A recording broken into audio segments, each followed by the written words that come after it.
Hello friends, Pandi Nedunchezhiyan அப்படிங்கிற free test batch நம்ம சேனலில் போயிட்டு இருக்கு. உங்களுக்கே தெரியும், அந்த சேனலில் வந்து டிஸ்கிரிப்ஷனில் வந்து உங்களுக்கு டெலிகிராம் லிங்க் இருக்கும். அதில் போய் தொட்டுட்டு டெலிகிராம் போங்க, போயிட்டு டெஸ்ட்டை போடுங்க. போட்டுட்டு நேராக இங்கே வாங்க, வந்து ஃபுல் இதுவும் பாருங்கள். 50 கொஸ்டின் எக்ஸ்பிளேஷன் இருக்கும். 2 வீடியோ போடுறோம், பார்த்துட்டு எப்படி இருக்குன்னு சொல்லுங்கள். இப்போ வீடியோக்குள்ளே போகலாம் வாங்க. சரி, கொஸ்டின் நம்பர் 1 பார்ப்போமா? காங்கிரஸ் இந்தியாவின் பழம்பெரும் அமைப்பாகும். இது உண்மையிலேயே ஒரு தேசிய நிறுவனம். காங்கிரஸ் ஒரு குறிப்பிட்ட வகுப்பாரையோ இல்லை ஒரு சார நலன்களையோ காப்பதற்கு ஏற்பட்டது அல்ல என்று கூறியவர் யாருன்னு கேட்டிருக்காங்க. இதுக்கு ஆன்சர் என்ன? மகாத்மா காந்தி. ஓகேவா?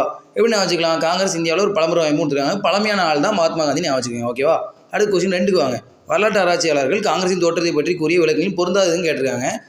என்ன ஒரு ஆன்சர் என்னன்னா, உங்களுக்கு ஆன்சர் சி. ஏன்னா ஜெர்மனி படைப்பின் பயம் கொடுக்குறாங்க, தப்பு. ரஷ்ய படைப்பின் பயம் தான் வரும். மற்ற 3மே உண்டு. ஏயோகியம் பங்கு உண்டு, WC பானர்ஜியோட பங்கு உண்டு, பிரம்மஞான சபை பங்கும் உண்டு. ஓகேவா? இப்போ ஆன்சர் 3வது பார்ப்போம். இதில் என்ன கொடுத்துருக்காங்க? காங்கிரஸ் தோன்றுவதற்கு இந்திய வைஸ்ராய் டஃபின்ப்ரோவே காரணகர்த்தா என்று கூறியவர் யாருன்னு கேட்டிருக்காங்க. இதுக்கு ஆன்சர் வந்து சி. சரியா? இதுக்கு வந்து லாலா லஜபதி ராய் போட்டுடலாமா? அது எப்படி ஞாபகம் வச்சுக்கலாம்? லாலா கடை ஸ்வீட் தான் வாங்குறோம்னா நம்ம டப்பாவில் போட்டு தான் கொண்டு போவோம் அப்படின்னு ஞாபகம் வச்சுக்கோங்க. அப்போ டஃபின்ப்ரோ பார்த்தாலே நமக்கு என்ன வந்துடணும்? லாலா லஜபதி தான் சொல்லியிருப்பாரு அப்படின்னு ஞாபகம் வந்துடணும். ஓகேவா? அடுத்த கொஸ்டின் 4 பார்ப்போம். என்ன கொடுத்துருக்காங்க? டஃபின் பிரபுவின் ஆட்சி காலம் என்னன்னு கேட்டிருக்காங்க. ஆட்சி காலம் என்னது? Option last 1884 to 1888. ஓகேவா? அடுத்து பாருங்கள், கொஸ்டின் 5 பார்ப்போம். கூற்று 1 வந்து காங்கிரஸின் ஞான தந்தை யார்? டஃபின் பிரபு. கூற்று 2 காங்கிரஸின் தந்தை WC பானர்ஜி கொடுத்துருக்காங்க, தப்பு. ஏஓ ஹியூம் தான் வரும். தந்தை எது சொன்னாலும் நம்ம மூணு போட்டு தான் ஆகணும் அப்படின்னு வச்சுக்கோங்க. இப்போ காங்கிரஸ் தந்தை அப்படின்னா என்னது? AO Hume. அப்போ சரியான கூற்று என்னது? ஆப்ஷன் ஏ, கூற்று 1 மட்டும். ஓகேவா? சரி, கொஸ்டின் 6 பார்ப்போம். ஏஓ ஹியூமை காங்கிரஸ் தந்தை என்று வரைத்தவர் யாருன்னு கேட்டிருக்காங்க. இதுக்கு ஆன்சர் வந்து என்னென்னா WC பானர்ஜி, ஆப்ஷன் பி. ஓகேவா? அப்போ பார்த்துக்கலாம். ஏஓ ஹியூம் வந்து காங்கிரஸ் தந்தைன்னு வரைத்தவர் யாருன்னு கேட்டாங்கன்னா WC பானர்ஜி. ஏன்னா முதல் தலைவராக அவரை போட்டிருக்காங்கல்ல, அப்போ அவர் தான் சொல்லுவார், இப்போ காங்கிரஸ் தந்தை அப்படின்னு சொல்லிடுவார். ஞாபகம் வச்சுக்கோங்க. ஓகே, அப்புறம் வந்து கொஸ்டின் 7 பார்ப்போம். என்ன கொடுத்துருக்காங்க? கூற்று 1 பிரம்மஞான சபையின் விளைவே காங்கிரஸ் என்று வாயிட்டவர் யாருன்னா அன்னிபெசன்ட் அம்மையார். ஓகேவா? இது கரெக்ட் தான். அடுத்து கூற்று 2 1884 டிசம்பர் மாதம் சென்னை அடையாற்றில் திவான் ரகுநாதராவ் இல்லத்தில் கூடிய கூட்டமே தேசிய காங்கிரஸ் தோற்றுவிக்க வேண்டும் என்ற எண்ணத்தை ஏற்படுத்தியதாக கூறியவர் கு. ராஜையன் கொடுத்துருக்காங்க. இதுவும் கரெக்டு. அப்போ சரியான கூற்று எதுன்னு கேட்டால் 1 மற்றும் 2. ஓகேவா? அடுத்து வாங்க, கொஸ்டின் 8 பார்ப்போம். இதில் கொடுத்துருக்காங்க, இந்திய தேசிய காங்கிரஸ் தோற்றம் ஒரு மர்மாவே உள்ளது என்று எந்த புத்தகத்தில் பட்டாபி சீதாராமையா கூறியுள்ளான்னு கேட்டிருக்காங்க. இதுக்கு option C, the history of Indian National Congress 1935. அப்போ ஏன் என்ன கொடுத்துருக்காங்கன்னு பார்ப்போம். Educational philosophy of Swami Vivekananda, Coimbatore வந்து யாருன்னா அவினாசிலிங்கம். ஓகேவா? அடுத்து வந்து பி என்ன பார்ப்போம். Religious and social reforms Bombay, இது 1902 கொடுத்துருக்காங்க பாருங்கள். இது வந்து MG ரானடே. அடுத்து option last, nation in the making Kolkata, இது 1963 கொடுத்துருக்காங்களா. இது வந்து சொர்ணா பானர்ஜி. ஓகேவா? இப்போ கொஸ்டின் 9 பார்ப்போம். இதில் என்ன கொடுத்துருக்காங்க? ஏஓ ஹியூம் பற்றி கூற்றுகளில் தவறானதுன்னு கேட்டிருக்காங்க. அப்போ ஏஓ ஹியூம் பற்றி தான் ஃபுல்லாக கொடுத்துருக்காங்கப்பா. சரி, ஓகே, கூற்று 1ல் போவோம். 1884 இந்திய அரசாங்க பணியிலிருந்து ஓய்வு பெற்று ஒரு அகில இந்திய அமைப்பை தோற்றுவிக்க அரும்பாடுபட்டான்னு கொடுத்துருக்காங்க. இது தவறானதுன்னு 1882 தான் வரும். சரி, அப்போ கூற்று 1 தவறு. அடுத்து கூற்று 2 பாருங்கள். முதியோரின் நம்பிக்கை என்ற நூலில் இந்தியர்களின் இன்னல்களையும் வேறுபாடுகளையும் ஆங்கில ஆட்சி புறக்கணிக்கக்கூடாது என்று எச்சரித்தார். ஓகேவா? அப்போ இது கரெக்டு. கூற்று 3 பாருங்கள். 1883 மார்ச் 1 கல்கத்தா பல்கலைக்கழக பட்டதாரிகளுக்கு எழுதிய கடிதத்தில் கடுகு விதைகளை போன்று 50 தன்னலங்கரா தியாகம் செய்யக்கூடிய இந்தியர்களை கொண்ட அமைப்பை ஏற்படுத்த வேண்டிய இன்றியமையாய் வலியுறுத்தினா கொடுத்துருக்காங்க. இதுவும் கரெக்ட். ஓகேவா? இப்போ கூற்று 2, 3 கரெக்டு. கொஸ்டின் என்ன கேட்டிருக்காங்க? தவறானதுன்னு கேட்டிருக்காங்க. இப்போ கூற்று 1 மட்டும் தவறானது. ஓகேவா?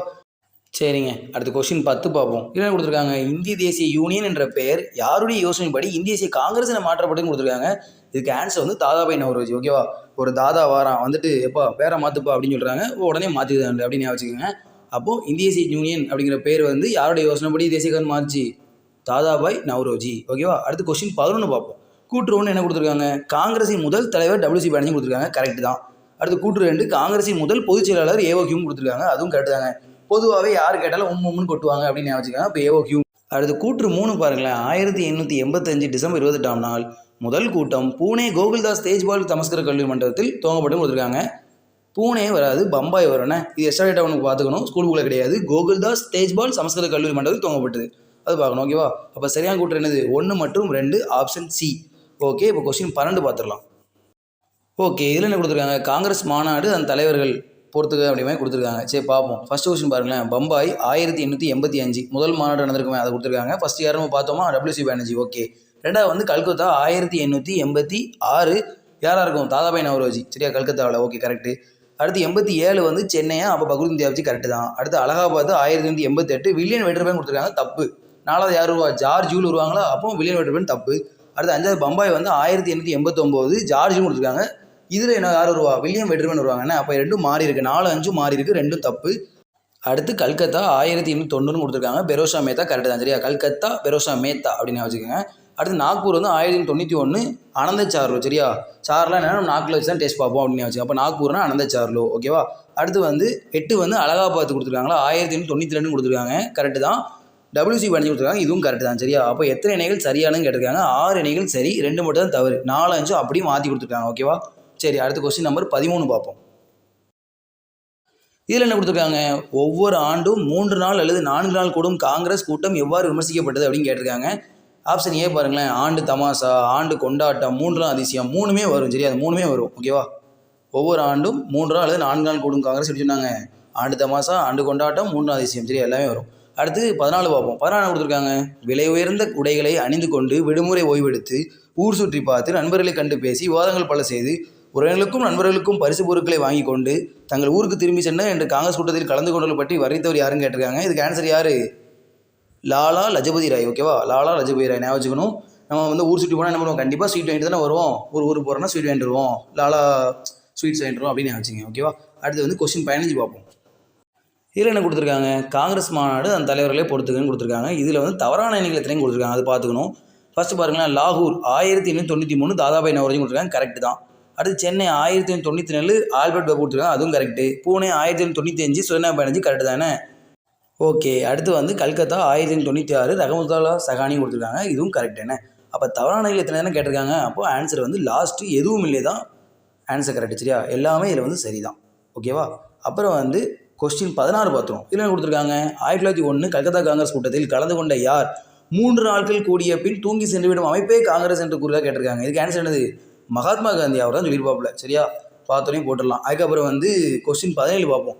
கூற்று 1 இந்திய கழகம் எனும் அமைப்பை உருவாக்கியவர் சுதனா பானர்ஜி கொடுத்துருக்காங்க. கரெக்டு. கூற்று 2 இந்திய கழகம் 1885 காங்கிரஸோடு இணைந்தெல்லாம் கொடுத்துருக்காங்க. இது தப்பு. 1886 இணைஞ்சிருக்காங்க. அது கொஞ்சம் ஞாபகம் வச்சுக்கோங்க. இப்போ தவறான கூற்று எதுன்னு கேட்டிருக்காங்க. ஆப்ஷன் என்னது? கூற்று 2 மற்றும் தவறு. ஏன்னா 1886 தான் இந்திய கழகம் காங்கிரஸோடு இணையும். அதை ஞாபகம் வச்சுக்கணும். சரி, ஓகே. அடுத்து வந்து கொஸ்டின் 18 பார்ப்போம். என்ன கொடுத்துருக்காங்க? 1885 to 1905 காங்கிரஸ் கோரிக்கையில் சரியானதுன்னு கேட்டிருக்காங்க. ஏ பாருங்க. இந்திய விவகார செயலர் பதவி நீக்கல் கரெக்டு தான். ஆட்சித்துறையில் இருந்து நீதித்துறை பிரித்தல் கரெக்டு. கிராம வங்கிகளை ஏற்படுத்தல் இதுவும் கரெக்டு தான். அனைத்தும் சரி. ஓகேவா? கேட்ட கோரிக்கையில் எல்லாமே சரி. அப்போ ஆப்ஷன் வந்து லாஸ்ட்டு அனைத்தும் சரி. சரி, கொஸ்டின் நம்பர் 19 பார்ப்போம். சரி, இதில் என்ன கொடுத்துருக்காங்க? ஃபஸ்ட்டு தவறான கூற்று எதுன்னு கேட்டிருக்காங்க. ஓகே. கூற்று 1 2வது காங்கிரஸ் கூட்டத்தில் கலந்து கொண்ட பிரதிநிதிகளை வைசிராய் அரசு இல்லத்தில் தேநீர் விருந்து சிறப்பளித்தவர் டஃப்ரின் பாபு கொடுத்துருக்காங்க. இது கரெக்டு தான். என்ன 2வது காங்கிரஸ் மாநாடு எங்கே நடந்துச்சு? கல்கத்தாவில். கல்கத்தானாலே டஃப்ரின் பாபு தான் கொடுத்துருப்பாரு. அடுத்து கூற்று 2 பாருங்களேன். 3வது காங்கிரஸ் கூட்டத்தில் கலந்து கொண்ட பிரதிநிதிகளுக்கு வரவேற்பு அளித்தவர் யாருன்னா கன்னிமாரா பிரபு கொடுத்துருக்காங்க. இதுவும் சரிதான். சரியா? சென்னையில் கன்னிமாரா பிரபு, அங்கே கல்கத்தாவில் டப்பா. ஆனால் கல்கத்தாவில் டப்பாவாக இருப்பாங்க வச்சுக்கோங்க. சென்னையில் வந்து கன்னிப்பெண்கள் அதிகம் அப்படின்னு வச்சுக்கோங்க. அவ்வளோதான். அப்போ தவறான கூற்று தானே கேட்டிருக்காங்க. இது தவறான கூற்று இல்லை. அப்போ ஆப்ஷன் வந்து லாஸ்ட்டு எதுவும் இல்லை. ஓகேவா? அடுத்து கொஸ்டின் 20 பாருங்களேன். இந்திய தேசிய காங்கிரஸை ஒரு அரசு துரோக அமைப்பு என்று கண்டித்தவர் யாருன்னா கர்சன் பிரபு கொடுத்துருக்காங்க. அது தவறு. ஏன் தவறு? ஆன்சர் வந்து யார் சொல்லியிருப்பாருன்னா அப்படி டஃப்ரின் பிரபு தான் சொல்லியிருப்பாரு. என்ன டஃப்ரின் பிரபுவே ஆரம்பிச்சிருப்பாரு. இப்படி துரோகம் பண்ணிட்டீங்களப்பா அப்படின்னு சொல்லி இந்த மாதிரி ஒரு கோட்ஸ் கொடுத்துருப்பாரு. ஓகே. கூற்று 2 பாருங்க. இந்திய தேசிய காங்கிரஸை தள்ளாடி கொண்டிருக்கும் அசுத்தமான அமைப்பு என்று சாடியவர் யாருன்னா அதுதான் கர்சன் பிரபு. கர்சன் பிரபுவே ரொம்ப குடிச்சிட்டு இருப்பாரு. அதனால கர்சன் பிரபு ரொம்ப தள்ளாடுவார் அப்படின்னு வச்சுக்குவோம். அப்போது ரெண்டுமே தப்புங்க. ரெண்டுமே மாற்றி மாற்றி கொடுத்துருக்காங்க. அப்போ சரியான கூற்று தானே கேட்டிருக்காங்க. அப்போ ரெண்டுமே தப்பு. அப்போ ஆப்ஷன் லாஸ்ட் எதுவும் இல்லை. ஓகேவா? சரி, அடுத்து வந்து கொஸ்டின் 21 பார்ப்போம். என்ன கொடுத்துருக்காங்க? கூற்று 1 பார்ப்போம். அரசாங்கத்துக்கு எதிரான இரட்டை இயல்பு கொண்டவர்கள் என்று இந்திய தேசிய காங்கிரஸ் குற்றம் சாடியவர் யாருன்னு கேட்டிருக்காங்க. சார் ஆக்லாந்து கோலின்னு கொடுத்துருக்காங்களா? இது தவறு. சரியா? யார் வருவானா ஹமில்டன் தான் அப்படி சொல்லியிருப்பாரு. என்ன அவங்க ரொம்ப ஹம்பிளாக இருக்கவங்க இரட்டை வேடம் பண்ணுவாங்கன்னு சொன்னேன். யாருன்னா ரொம்ப ஹம்பிளாக இருக்காங்களோ இரட்டை வேடம் பண்ணுவாங்க அப்படின்னு வச்சுக்கோங்க. கூற்று 2 பாருங்களேன். இந்திய தேசிய காங்கிரஸை ஒரு அபாயகரமான அமைப்பு என்று கூடியவர் யாரும் கொடுத்துருக்காங்க. இது ஹமில்டன் கொடுத்துருக்காங்களா? தப்பு. இதுதான் சார் ஆக்லாந்து கோல்வின். நீங்கள் வந்து அபாயகரம் அப்படின்னு வச்சுக்கோங்க. சரியா? அப்போ அபாயகரம் அமைப்புனா சார் ஆக்லாந்து கோல்டுவின் அப்படின்னு வச்சுக்கோங்க. சரியா? அப்போ இதுலேயும் சரியான கூற்று எதுன்னு கேட்டிருக்காங்க. ரெண்டுமே தப்பு. அப்போ ஆப்ஷன் லாஸ்ட்டு எதுவும் இல்லை. ஓகேவா? அடுத்து வந்து கொஸ்டின் வந்து 23 பார்ப்போம். இதில் என்ன கொடுத்துருக்காங்க? காங்கிரஸ் கற்றோரால் கட்டுப்படுத்தப்படுகிறது என்று குறை கூறப்பட்ட போது கற்றவர்கள் இன்று நினைப்பதை மற்றவர்கள் நாளை நினைப்பர் என்று பதிலடி கொடுத்தவர் யாருன்னு கேட்டிருக்காங்க. இதுக்கு ஆப்ஷன் சி. சரியா? கோபாலகிருஷ்ண கோகலே. இது நான் வந்து நினைக்கிறேன். இந்த கற்றவங்களுக்கு தான் கிருஷ்ணன் வந்து ரொம்ப ஹெல்ப் பண்ணுவார் அப்படின்னு வச்சுக்குவோம். அப்போ கற்றோரால் வந்தால் கோபாலகிருஷ்ண கோகலே. ஓகேவா? அடுத்து வாங்க. அடுத்து கொஸ்டின் 24 பார்ப்போம். என்ன கொடுத்துருக்காங்க, மாநாடு மற்றும் அந்த தலைவர்களை பொறுத்தவரைக்கும் கொடுத்துருக்காங்க. ஃபஸ்ட்டு பாருங்களேன், அமராவதி 1997 அங்கே நடந்திருக்கும். யார் வந்து அங்கே காங்கிரஸ் எம்சி சங்கரநாயர். ஓகேவா, அமரன் படம் வந்து சங்கர் எடுத்திருக்காரு அப்படின்னு ஞாபகம் வச்சுக்குவோம். அப்போ அமரன் படம்னா சங்கரா, அப்போ அமராவதி எம்சி சங்கரநாயர். அடுத்து சென்னை வந்து ஆனந்தமோகன் போஸ். சென்னைக்கு போனாலே ஆனந்தமாக இருக்கும்னு ஞாபகம் வச்சுக்கோங்க. அப்போ சென்னை ஆனந்தமோகன் போஸ். அடுத்து லக்னோ அப்படின்னா யார், எம்ஜி ரமேஷ் சந்திர தத்து. ஓகேவா, எப்படி ஞாபகம் வச்சுக்கலாம்னா சந்திரனுக்கு போகிறதுக்குலாம் ஒரு லக் வேணும்ப்பா அப்படிங்கிற ஞாபகம் வச்சுக்கோங்க. அடுத்து லாகூர்னா லாகூர் காரு லாகூர் அப்படின்னு வச்சுக்கோங்க. அப்போ லாகூர்னா சந்திரவர்கார். ஓகேவா, அப்போ ஆன்சர் என்ன வரும், 3, 2, 4, 1. அப்போ ஆப்ஷன் பி. ஓகேவா, 24 வந்து ஆன்சர் பி. சரி, 25 பாருங்களேன். ஆலன் ஆக்டேவியன் ஹியூமின் வாழ்க்கை வரலாறு நூலை எழுதியவர் யாருன்னு கேட்டிருக்காங்க. ஆன்சர் யாருன்னா வில்லியம் பெட்டர்பன். சரியா, அந்த வில்லியம் பெட்டர்பன் வேறு யாரும் கிடையாது, நம்ம ஏற்கனவே பார்த்தோம். 1889 பம்பாயில் இருந்து யார் தான் தலைவராக இருப்பா, நம்ம வில்லியம் பெட்டர்பன் தான் இருப்பார். ஓகேவா, அதை ஞாபகம் வச்சுக்கணும். அடுத்து வந்து லாஸ்ட் யாருக்கா பாருங்களேன், சர் ஹென்ரி காட்டன் இருக்கா. சர் ஹென்ரி காட்டன் வந்து யாருன்னா அவர் 1904 இருப்பார். அது நம்ம வர கொஸ்டினில் பார்க்கலாம். ஓகேவா, சரி ஓகே. இப்போ வந்து 26 பார்ப்போம்.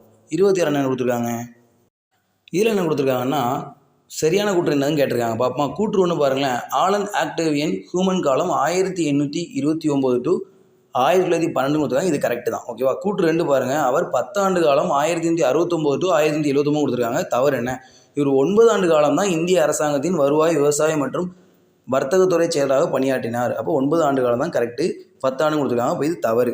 சரியா, அடுத்து கூற்று 3 பாருங்கள், அவருக்கு இந்திய நிலை பற்றியும் அவர்கள் நினைப்பு குறித்தும் 30,000 ரகசிய அறிக்கையில் அடங்கிய 7 தொகுப்பு கோப்பைகளை பார்க்கக்கூடிய வாய்ப்பு கிடைத்தும் கொடுத்துருக்காங்க.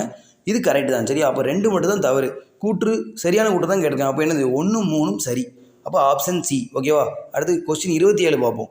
இதில் கொடுத்துருக்காங்க, 1898 எந்த பத்திரிகையில் WC பானர்ஜி வெளியிட்ட அறிக்கையில் ஹியூம் 1884 இந்தியாவின் முன்னணி தலைவர்கள் கூட்டி இந்திய விவரங்கள் பற்றி விவாதித்து திட்டமிட்டு இருந்தார் என்று கூறினாங்க கேட்டால் ஆப்ஷன் லாஸ்ட். சரியா, இந்திய அரசியல் அப்படிங்கிற பத்திரிகை. ஓகேவா, அதே புக்கில் லாஸ்ட் வந்து இந்திய அரசியல் அப்படிங்கிற நூலும் கொடுத்துருப்பாங்க. ஆனால் பத்திரிகை எடுத்துக்கலாம். ஓகே, ஏன்னா முன்னாடி வந்து பத்திரிகையும் கொடுத்துருப்பாங்க. So option last.